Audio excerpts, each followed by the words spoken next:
Rasulullah Muhammad SAW adalah panutan sekaligus contoh terbaik bagi umat manusia dalam kehidupan sehari-hari. Bagaimana kemuliaan akhlak beliau sebagai seorang pemimpin, panglima perang, seorang bapak, suami, dan sebagai manusia biasa. Allah Subhanahu wa Ta'ala menggambarkan di dalam Al-Quran tentang bagaimana pentingnya mengambil contoh kemuliaan akhlak Rasulullah Sallallahu Alaihi Wasallam.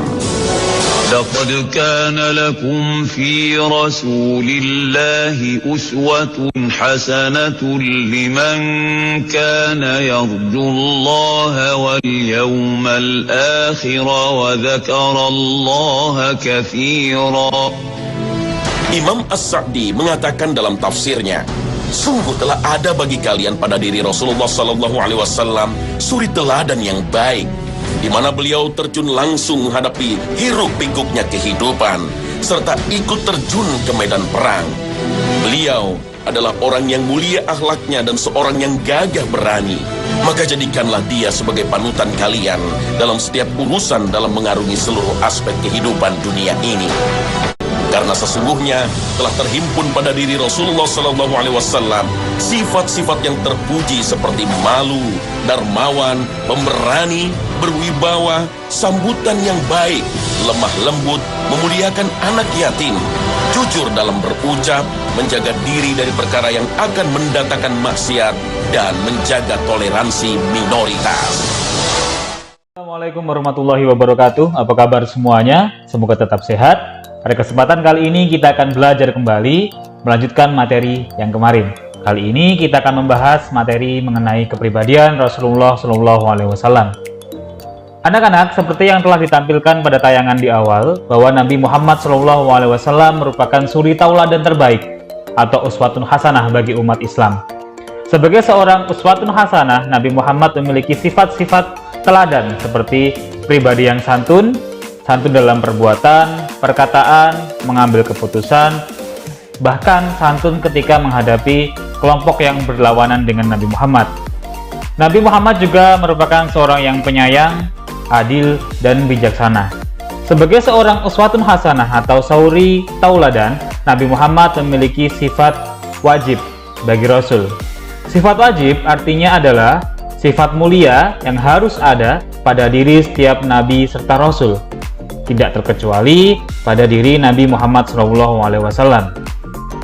Lalu apa saja sifat wajib tersebut? Yang pertama adalah siddiq. Siddiq artinya adalah jujur atau benar. Yang kedua adalah amanah. Amanah adalah terpercaya atau dapat dipercaya. Yang ketiga adalah tabligh. Tabligh artinya menyampaikan, dalam hal menyampaikan wahyu, menyampaikan kebenaran, dan hal-hal kebaikan bagi masyarakat. Selanjutnya adalah fatonah. Fatonah artinya cerdas. Keempat hal ini merupakan sifat wajib bagi Nabi dan Rasul, termasuk Nabi Muhammad SAW. Anak-anak, di samping sifat wajib juga terdapat sifat mustahil.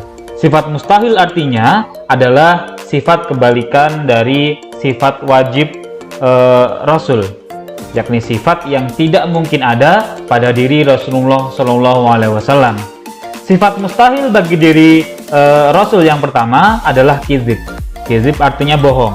Sifat ini adalah lawan dari sikap atau sifat siddiq. Yang kedua adalah khianat, artinya tidak dapat dipercaya, merupakan lawan dari sifat amanah.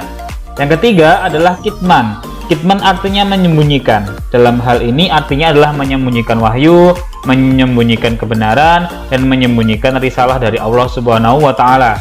Sifat kitman merupakan lawan dari sifat tabligh. Yang terakhir adalah baladoh. Baladoh adalah pendek akal, atau dalam beberapa sumber diartikan sebagai bodoh. Sifat baladoh ini merupakan perlawanan dari sifat fatonah. Keempat sifat mustahil ini merupakan sifat yang tentu saja tidak ada pada diri Nabi dan Rasul dan tidak perlu kita terapkan dalam kehidupan sehari-hari. Selanjutnya anak-anak, Nabi Muhammad juga sebagai seorang rahmatan lil alamin. Rahmatan lil alamin ini artinya adalah Nabi Muhammad sebagai rahmat dan keberkahan bagi seluruh makhluk di alam ini, tidak hanya bagi manusia. Nabi Muhammad sebagai rahmatan lil alamin terdapat dalam Al-Quran surat Al-Anbiya ayat 107 yang menjelaskan bahwa Nabi Muhammad sebagai rahmat bagi semesta alam. Karena Nabi Muhammad sebagai rahmatan lil alamin, maka ia memiliki tugas-tugas kenabian atau tugas pokok kenabian. Tugas-tugas ini terdapat dalam Quran surat Al-Ahzab ayat 45 sampai dengan 46. Lalu tugas kenabian yang pertama adalah syahidan, artinya adalah menjadi saksi bagi umat di hadapan Allah. Jadi Nabi Muhammad akan menjadi saksi bagi umatnya di hadapan Allah Subhanahu wa taala ketika nanti pada hari pembalasan. Yang kedua adalah mubasyiron, artinya adalah pemberi kabar gembira. Bagi siapa? Pemberi kabar gembira ini bagi orang-orang yang beriman. Selanjutnya adalah nadhian. Nadhian artinya adalah pemberi peringatan bagi yang tidak beriman. Yang keempat adalah da'iyan ilallah, artinya adalah Nabi Muhammad bertugas sebagai penyeru agama Allah Subhanahu wa taala. Yang kelima adalah sirojam muniron, yang artinya adalah cahaya yang menerangi seluruh umat, baik yang beriman maupun yang tidak beriman, karena Nabi Muhammad memiliki kesempatan untuk memberi peringatan bagi yang tidak beriman juga.